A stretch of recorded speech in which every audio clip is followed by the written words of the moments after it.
I was afraid to speak English until one moment changed everything. Here is segment 1, narrator Daniel. Fear does not always arrive loudly. Sometimes it hides in the small moments, the quiet ones, the moments when you know what to say but your voice refuses to move. My fear of speaking English was not sudden, it grew slowly, quietly, layer by layer, until one day it became strong enough to shape my entire life. For years I avoided situations where English might appear.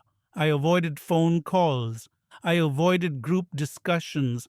I avoided moments that required my voice. And the strange part was that I understood the language.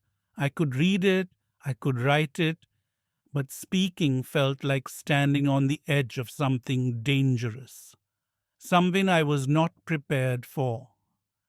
The moment that changed my life began long before I realized it would. It started with something simple, a request. Someone asked me to speak, and I could not. But before that day, there were many smaller days, days when fear controlled everything. I remember sitting in classrooms hoping the teacher would skip my row. I remember pretending to take notes when someone asked me a question. I remember practicing sentences in my head hundreds of times but staying silent when the moment arrived. English was not the problem, my voice was. One evening, this fear reached its peak. I was in a university library, working on an assignment. A few seats away, two students were discussing their project in English. They laughed easily, they responded quickly, their words flowed naturally. I watched them for a few seconds and something inside me tightened. Why can't I speak like that? Why does my mind freeze? Why do I become another person when I face English? The questions repeated themselves like a broken record. A few minutes later, one of them turned toward me. He smiled and asked a simple question, something I could answer easily. It was not complex, it was not fast, it was not even important. He asked me about the topic we were all studying, but my voice did not move. I opened my mouth and nothing came out. My throat tightened, my hands shook slightly, and instead of answering, I pretended to check something in my notebook. It was a small moment, a small question, but it crushed me. The student politely returned to his discussion. He did not judge me. He did not laugh. But the silence I created felt heavier than any laughter could have been. That night, I returned to my apartment with a feeling I could not shake. I sat on my bed in the dark, replaying the moment again and again. It was such a simple question, something a beginner could answer. Yet I could not. I asked myself a question I had avoided for years. Why am I afraid to speak? Not nervous, not shy, afraid, a real fear, a physical reaction, a tension that locked my voice. The next morning, I noticed something I had never accepted before. The fear was not about English, it was about judgment. It was about mistakes. It was about the possibility of looking foolish in front of others. I was not afraid of the language. I was afraid of people hearing me use it. Fear grows in silence. And I had stayed silent for too long. Days passed. I kept avoiding conversations. But the moment in the library stayed with me. It felt like a mirror I could not ignore. The reflection was clear. If I kept living like this, I would lose opportunities. I would lose confidence. I would lose myself.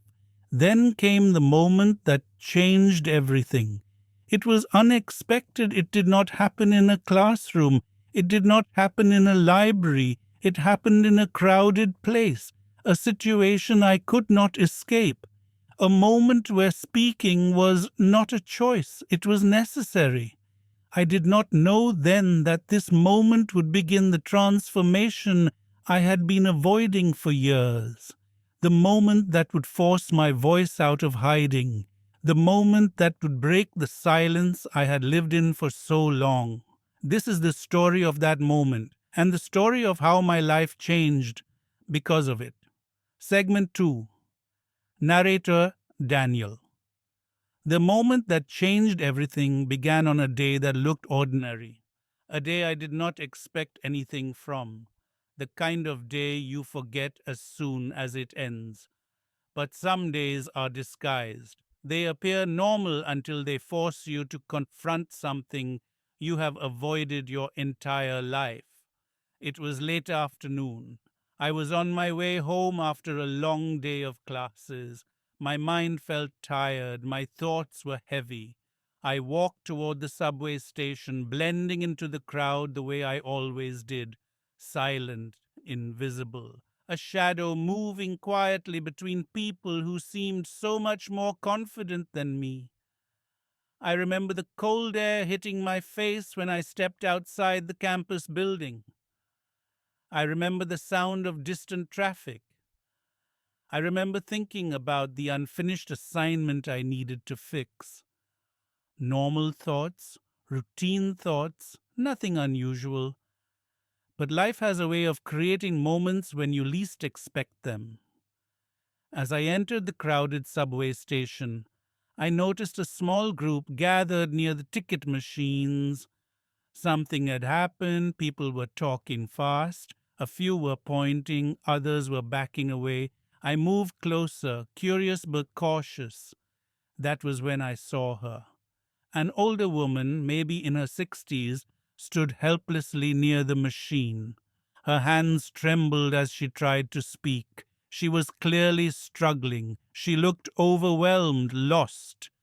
And for a moment, the noise around her seemed to fade.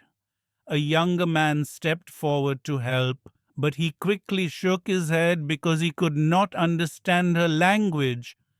Another person tried. They failed too. The woman spoke broken English mixed with her native language. Her voice cracked with frustration.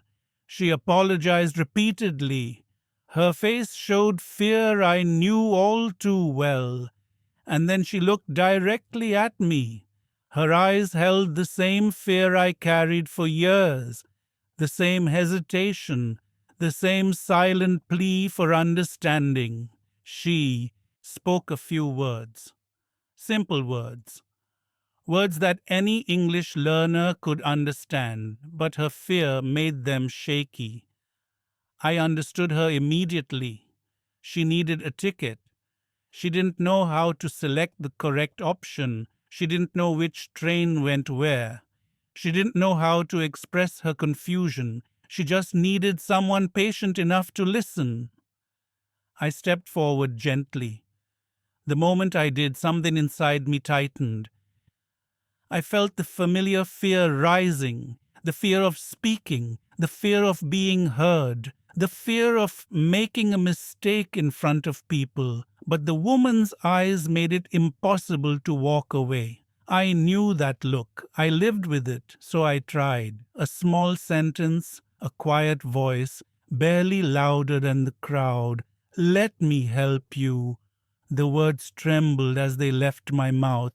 Not because I didn't know how to speak them, but because my fear wrapped itself around the sound. Still, the woman understood. She nodded quickly, hope replacing her panic.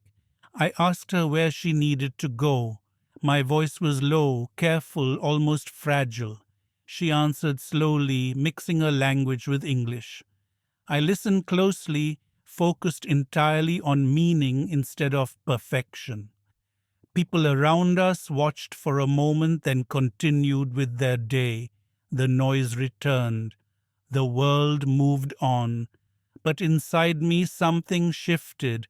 I guided her through the options on the ticket machine. She repeated the words after me. I explained the directions. Not fast, not confidently, but patiently, step by step, present, human. When the ticket finally printed, she exhaled with relief. She thanked me quietly, holding the small piece of paper as if it was something precious. And then she said something I did not expect.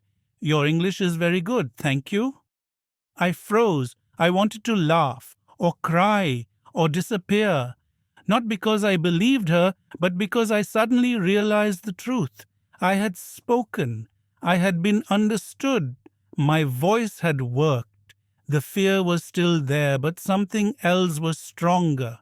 The purpose, the need to help, the human connection. For the first time in my life, I spoke English not to perform, but to support someone who needed it, and that made all the difference. When she walked away, I stayed there for a few seconds, staring at my own reflection in the ticket machine screen. I didn't look different. I didn't feel stronger. But something had cracked open inside me. Fear does not disappear in a single moment, but it weakens when you step through it. That evening, as the train moved through the tunnels, I replayed the scene in my mind. Not the fear, not the mistakes, but the moment my voice helped someone. That was the moment that changed everything. For the first time, I realized something simple but powerful. I was capable of speaking. I just needed the right moment to prove it to myself. And that moment became the start of everything that followed. Segment 3. Narrator Daniel. The train ride that evening felt different from every other ride I had taken before. Usually I kept my head down, earphones in, eyes on the floor, mind shut off, but that day something was awake inside me, something sharp and unfamiliar. I sat quietly, replaying the moment with the woman again and again. Not the fear, not the shaking in my chest, not the mistakes I might have made. I replayed the part where she understood me. That part alone shifted something deep. For years, every attempt to speak English felt like stepping into cold water. My whole body froze before I even touched it. But helping her had done something unexpected. It warmed the water, not enough to swim, but enough to step forward. As the train moved through the city, I kept hearing her words. "Your English is very good." I did not believe her fully, but a small part of me didn't reject it either, and that was enough to change the direction of my thoughts. When I reached home, I placed my bag on the floor and stood in silence. The room was dim. The evening outside was cold, but inside my chest something felt steady. A rare feeling, a feeling I had never associated with English before. Control. It wasn't confidence yet, it wasn't fluency, it was simply the sense that I had power over something that had controlled me for years. I sat on my bed and tried to understand why that moment had affected me so strongly. It wasn't the sentence I said, it wasn't the situation, it wasn't even the woman's gratitude. It was the fact that I had not been afraid for someone else. Fear works differently when you are protecting another person, when you speak for someone who cannot, when your voice is needed more than it is judged. The next morning, I woke up earlier than usual. The memory of that moment was still fresh, still warm. I did something I had never done before. I opened my phone, turned on the recorder app, and said a full sentence in English. My voice was not smooth, not steady, but it was real, and hearing it did not frighten me. I listened again, then once more. For the first time, I did not hear failure, I heard potential. The following days changed me quietly, not dramatically, not suddenly, but slowly in ways I could feel but not fully explain. When someone spoke English near me, I listened more closely, not as a student, but as a participant, like someone who belonged in that space, like someone with a right to speak, The fear did not vanish, it softened. It became thinner, less heavy, less powerful. One day, in a small group discussion after class, the professor asked everyone to share their thoughts. Normally, this was the moment I wished to disappear. I would pretend to tie my shoe, pretend I was writing something, pretend I didn't hear. But this time I lifted my head, not very high, not confidently, just enough. I said a few sentences. They were simple. My hands were shaking slightly, my voice cracked once, but I did not stop. I did not apologize. I did not run away. And when I finished, something incredible happened. No one reacted strangely. No one laughed. No one judged. They simply nodded and continued the discussion, and that normal reaction felt like a victory. Because when you fear English, normal moments feel like miracles. After class, I walked outside and felt a quiet pride building in my chest, a pride I had been starving for. Every step felt lighter, every breath felt easier. It was as if a small part of me had just returned from hiding. That night, I practiced again in front of the mirror, just a few minutes, nothing big. But even those few minutes felt different. My posture, my tone, my willingness to speak. The difference was subtle but real. I realized something important that night. Fear does not leave when you wait. Fear leaves when you step through it. Even if your voice shakes, even if your words are imperfect, even if your mind doubts you, the moment in the subway station did not make me fluent. It did not erase my fear, but it gave me something far more valuable. It gave me momentum. Momentum creates progress. Progress creates confidence. Confidence creates fluency. And momentum always begins with one moment where the fear loses for the first time. My moment had come unexpectedly, but now I had something new, a beginning. The next step was learning how to hold on to this progress, how to make it grow, and how to face the deeper fears that still lived inside me. And those fears were waiting for me in the days ahead. Segment 4. Narrator Daniel. The days that followed felt different, yet strangely familiar. The fear had not vanished. It still lived somewhere inside me, quiet but present. But now there was something else beside it, something I had never felt before. A sense of possibility, a recognition that speaking English was not an impossible mountain, only a road I had avoided walking.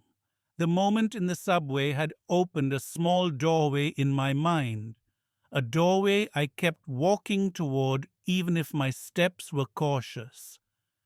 Sometimes on quiet nights I wondered what would have happened if that woman had looked at someone else, if she had not needed help, if I had not stepped forward. Would everything still be the same? Would my silence still control me? But life does not always give second chances. Sometimes it gives you one moment and expects you to use it. A few days later, I was sitting near the campus cafe. It was late afternoon, the softest time of day, when sunlight turns warm and the world slows down. I was writing notes for an assignment when a group of students sat down at the table behind me. They were speaking English quickly, discussing something passionately. Their voices blended with the noise of the cafe, the kind of noise I usually avoided. This time I listened, not to spy, not to judge, but to understand their rhythm, their speed, their flow. I realized something strange. I did not feel intimidated. I felt curious. Their English was not perfect. They repeated words. They paused. They used fillers like, and I mean, and kinda. They were not performing. They were simply communicating.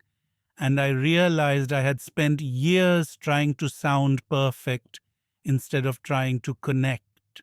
Later that evening, I went home and stood in front of the mirror again. It had become a habit, a quiet ritual. I looked at my reflection, at the person who once avoided his own voice. Then I spoke a sentence. I am trying. Not I am fluent, not I am confident, not I am ready, just I am trying. And for the first time, it felt enough. The next day, something unexpected happened. My professor asked if anyone wanted to present their short summary aloud. Normally, my gaze would drop instantly. My mind would shut off. My fear would whisper, "Not you, never you. Stay quiet, stay safe." But this time, something inside me leaned forward. Something small, something brave, something that came from the woman in the subway station, something that came from the moment I spoke in the group discussion. A voice inside me said, "Try." I raised my hand. It was not confident, it was not high, but it was visible. The professor nodded, my heart raced, my hands trembled slightly. But I stood, I took a breath, and I began. The first sentence came out shaky. The second was steadier. By the third, I was breathing normally. I was not strong, but I was not drowning either. I looked at the faces in front of me and saw something I did not expect. They were listening, not judging, not measuring my mistakes, just listening. When I finished, there was a quiet pause. Then a simple nod from the professor, a few polite expressions of agreement from classmates. Nothing dramatic, nothing loud. But inside me, that moment felt like walking through a door I had feared for years. After class, I sat alone outside the building. The evening breeze cooled my face. My heartbeat was still heavy, but the weight of silence I had lived with for years felt lighter. My mind replayed the presentation again, not the mistakes, not the nervousness, the courage. Fear loses power every time you act in spite of it. The following week, I found myself in a situation I never imagined. A new student joined our group. He was shy, quiet. His English was broken, rough around the edges, the way mine had once been. He looked uncomfortable whenever someone asked him a question. He avoided eye contact. He sat in the corner as if hoping no one would notice him. I recognized the look instantly.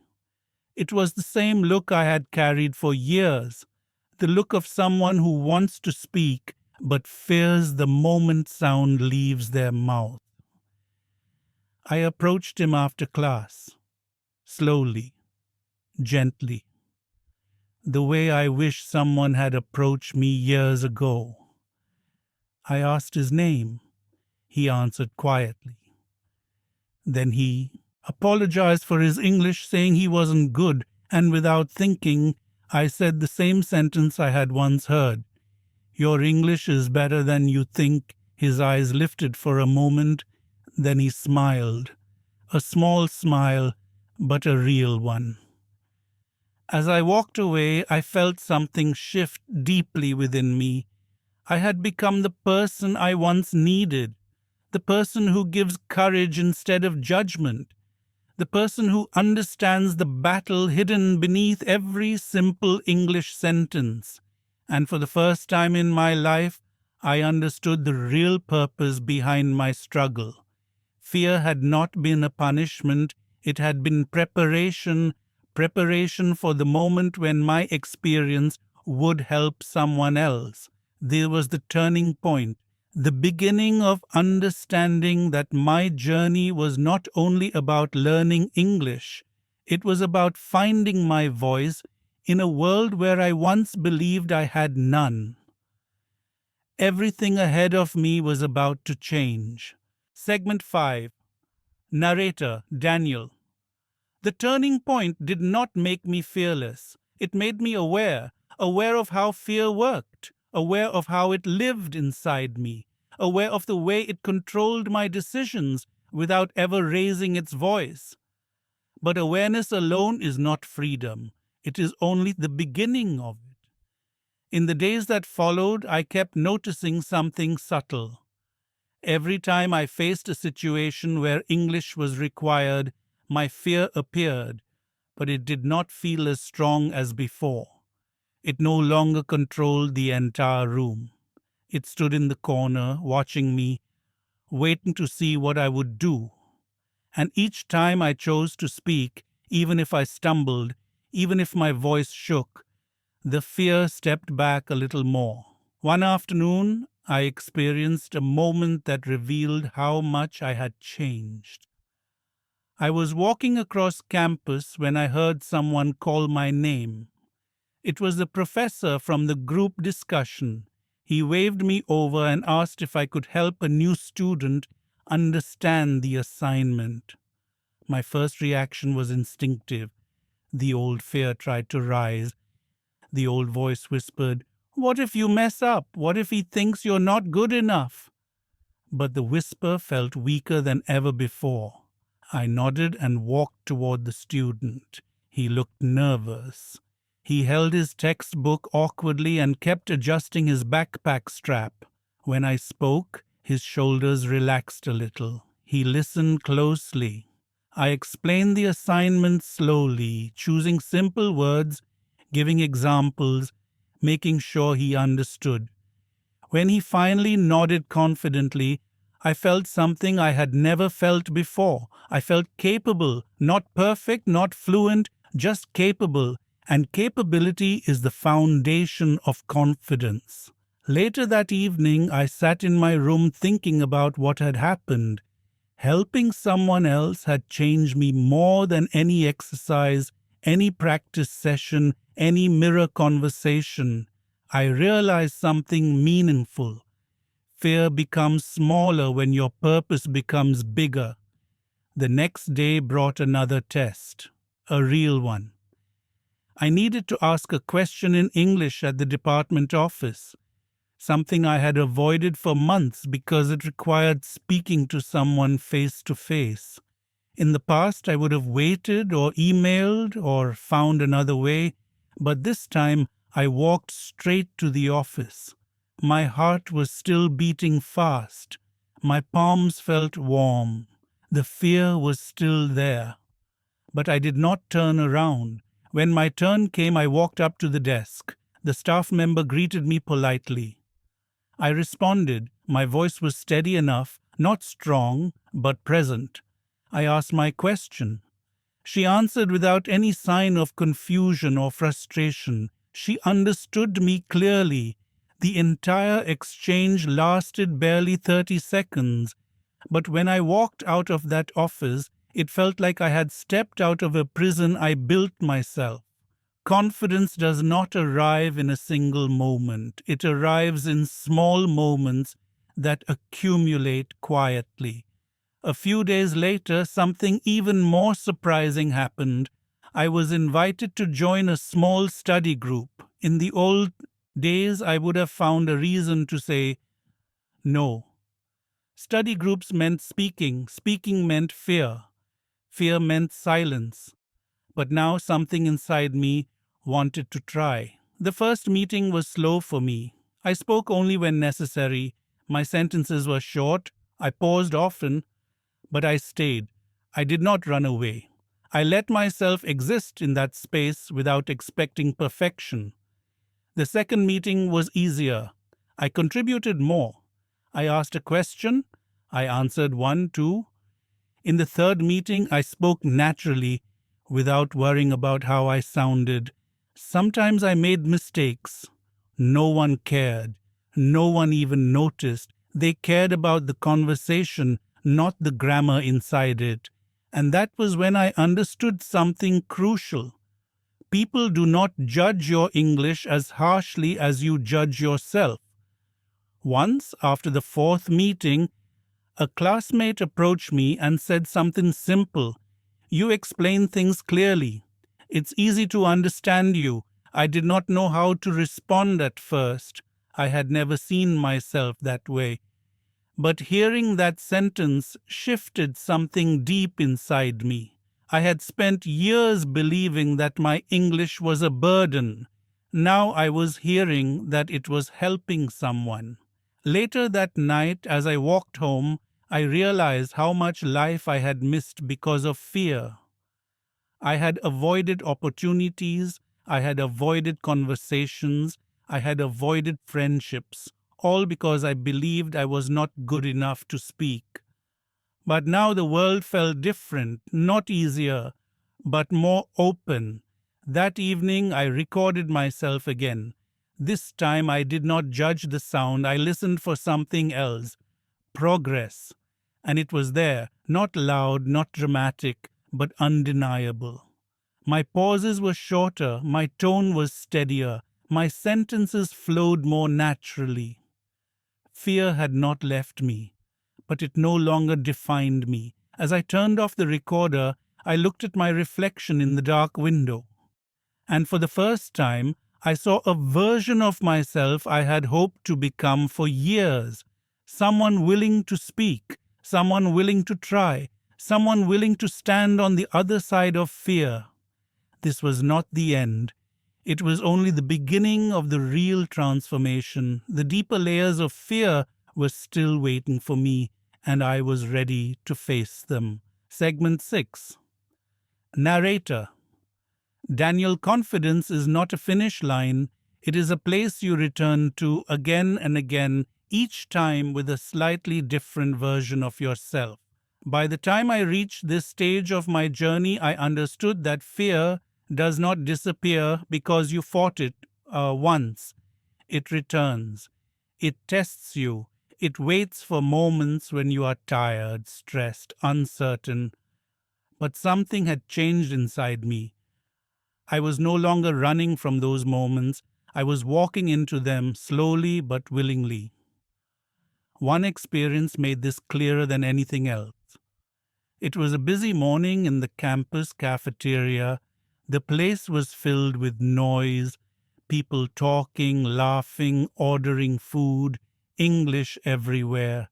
In the past, this kind of environment made me shrink. I would keep my head down, order quickly, avoid eye contact, and escape as soon as I could. But that day I stood in line without the old panic building in my chest. In front of me stood a group of international students. They were discussing an assignment in English, stumbling through sentences, searching for words, laughing at their own mistakes, but something about them caught my attention. They were trying openly, without shame, without silence. It reminded me of who I used to be and who I no longer wanted to be. When it was my turn to order, I spoke clearly, slowly, calmly. The cashier understood me immediately. There was no confusion, no awkward pause, no panic, just a normal human exchange, a moment that meant nothing to the world, but everything to me. As I sat down with my food, I replayed the moment and realized how far I had come. Small victories like this were becoming common. But a real test arrived later that afternoon. I had a meeting with a group for a class project. This group included one student known for speaking extremely fast. He wasn't rude. He wasn't trying to intimidate anyone. He simply had a natural speed that made conversations feel like a race. In past semesters, I avoided interacting with him because every sentence he said made me feel 3 steps behind. But now I had no choice. I had to face him. The meeting began with introductions, ideas, and suggestions flying around the table. His speed hit me immediately. Sharp sentences, quick movements, fast transitions. For the first few minutes, the old fear tried to return.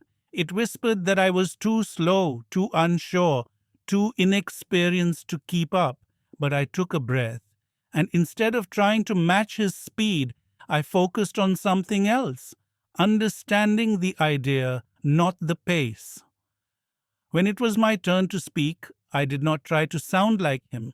I did not try to speak fast. I did not try to prove anything. I simply spoke at my natural pace, clear, calm, controlled. Everyone listened, even him. At one point, he asked me a direct question. The old version of me would have panicked. My mind would have gone blank. My voice would have died. But this time, I asked him to repeat it. Not apologetically, not nervously, just clearly. Could you repeat the last part? He repeated it. Slower this time. And I understood him. That simple interaction taught me something powerful. Confidence is not about matching other people. It is about knowing yourself, knowing your pace, knowing your voice, and trusting it. After the meeting ended, he walked beside me on the way out. He said something I never expected. You speak clearly. I like how you explain things. Makes it easy to follow. I did not know how to respond at first. Compliments about my English always felt unreal, as if they were meant for someone else. But the sincerity in his voice made it impossible to ignore.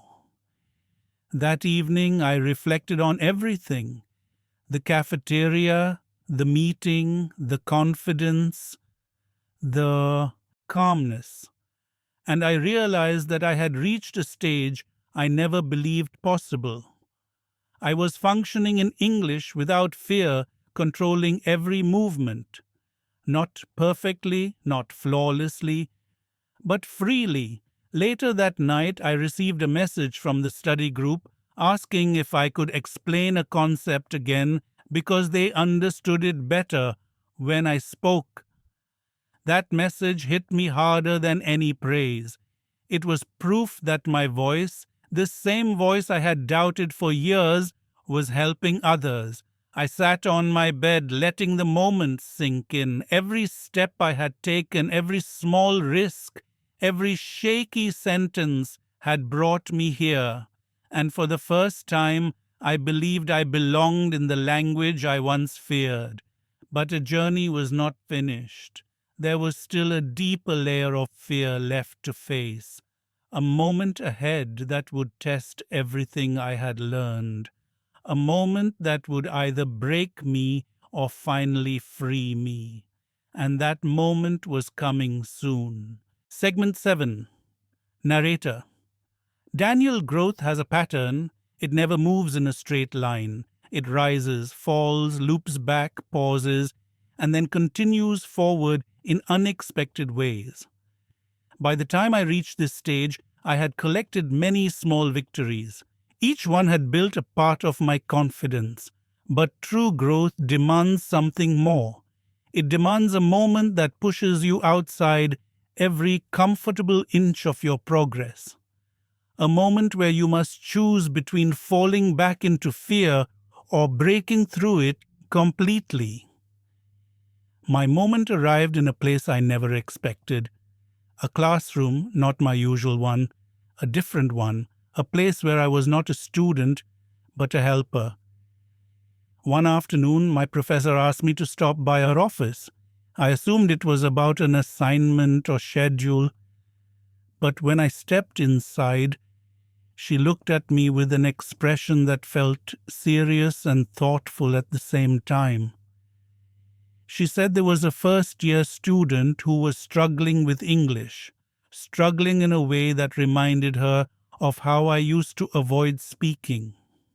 She asked if I could help him understand the weekly readings and give him some guidance. Her voice was calm, her words were simple, but inside me a storm began.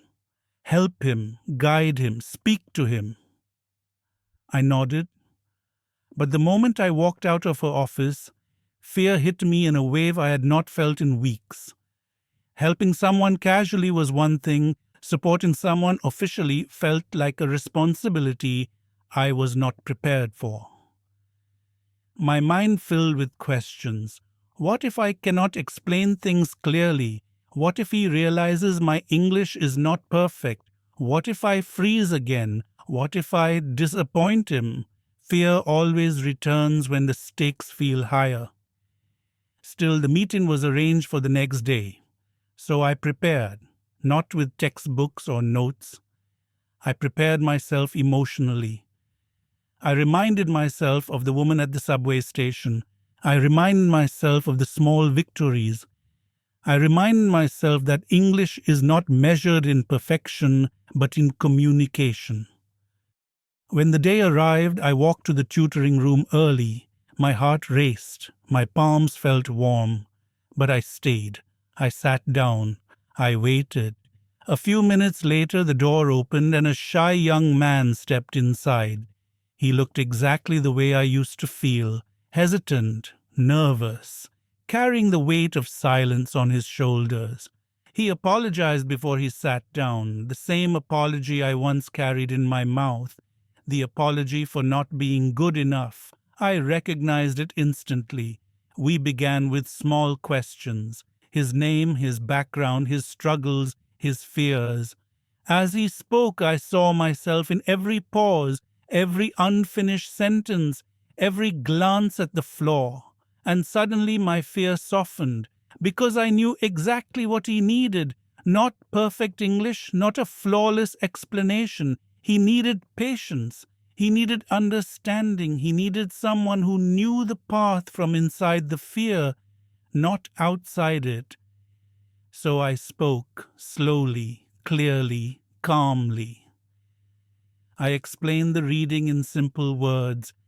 I showed him how to break down sentences. I helped him rewrite a paragraph. I guided him with the same steps that once guided me. And as the minutes passed, something happened. The fear inside me began to melt. Not because I was perfect, but because I knew what I was doing. I was helping someone who trusted me. At one point, he asked a question that required a longer explanation, the kind of question that would have frightened me months ago. I hesitated for a second, searching for the right words. But instead of panicking, I paused, and then I continued naturally. I watched his eyes brighten when he finally understood, and then he said something that stopped me. "You explain better than my English teacher." I did not know how to respond. The compliment felt unreal, heavy, meaningful. It hit a part of me that had been silent for years, a part that never believed my voice could help anyone, a part that always assumed my English was a limitation, not a strength. After the session, he thanked me quietly and left the room. I sat alone for a minute, letting the silence settle around me. My heartbeat slowed, my breathing steadied, and I realized something I never imagined would be true. I had become someone's guide in the very language I once feared. Walking home that evening, the city felt different. The wind felt softer. The noise felt less sharp. I felt like a version of myself I had not met before, a version who had crossed a line, a version who had stepped into a new identity. Fear was still there, but now it stood behind me, not in front. That night I wrote in my notebook one sentence: "You were afraid for years, but your voice led someone else out of fear." That is when I understood what growth truly means. Not speaking perfectly, not speaking without mistakes, but speaking in a way that helps, connects, and carries meaning. This was the beginning of the real transformation. The moment where fear no longer defined my voice. The moment where I became more than a learner. I became someone who could lift others, and the final chapter was waiting. The chapter that would test everything I had learned. Segment 8. Narrator Daniel. The final stage of my journey did not feel like a celebration. It felt like a quiet realization. Growth rarely arrives with applause. It arrives with stillness, a shift inside you, a moment when you look at yourself and understand that you are no longer the person you used to be. not because everything changed at once, but because small changes kept happening until the old version of you had no place left to stand. A week after I helped the first year student, my professor stopped me in the hallway. Her expression was warm, proud, almost knowing. She told me that the student I helped had spoken confidently during a small class discussion. She said he mentioned my name. He told her that my explanation made him feel understood. And for a few seconds, I stood there unable to speak, not from fear, but from the weight of what she said. I realized something then. My fear had once isolated me. Now my voice was helping someone else escape their isolation. That shift felt larger than anything I had experienced before. Later that afternoon, I walked home slowly, replaying the words in my mind.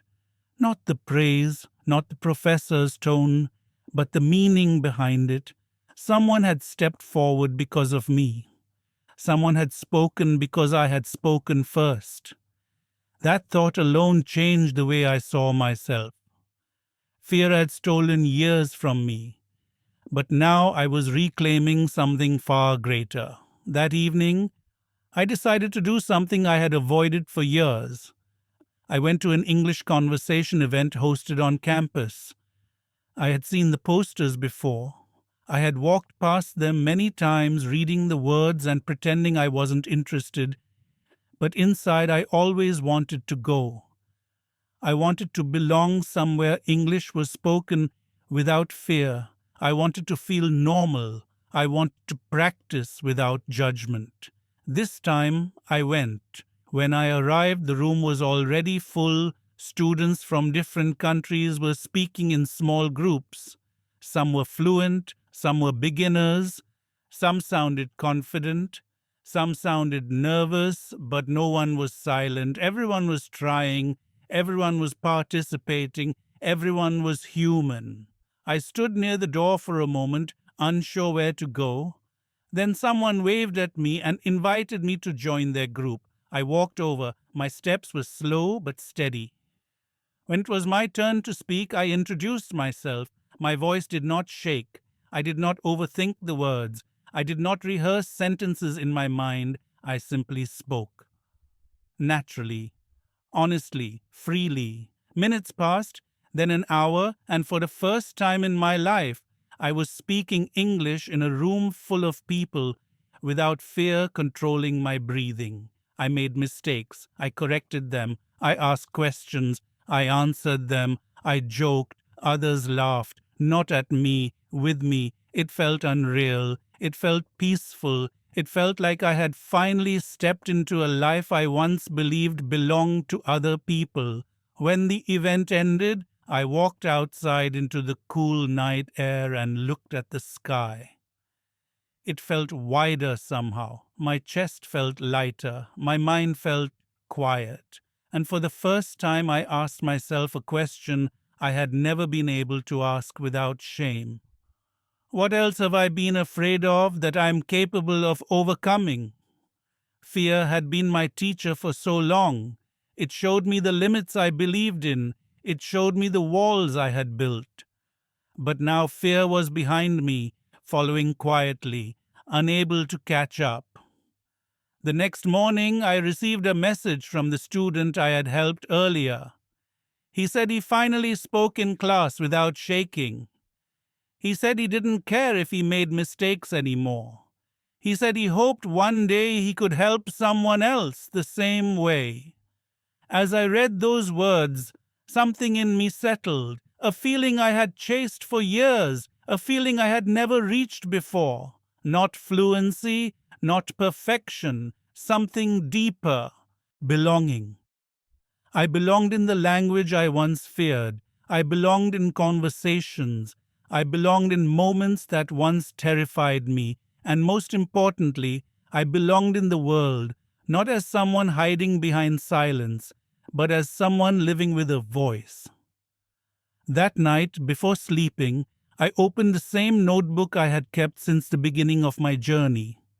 The notebook that once held fears, broken sentences, shaky thoughts, and unfinished attempts. I wrote a final line. I am no longer afraid to speak. It wasn't dramatic, it wasn't bold, it wasn't poetic, it was true. And truth is enough. The moment in the subway station had changed everything. It had opened the first door. But it was every moment after that, every step I took through my fear, every sentence I spoke even when my voice trembled, that shaped the person I had become. Fear still exists, it always will, but it no longer leads my life. I lead it, and that is the moment everything truly changed. Subscribe now, join the Bright World English Academy family, and let's start your English learning journey together.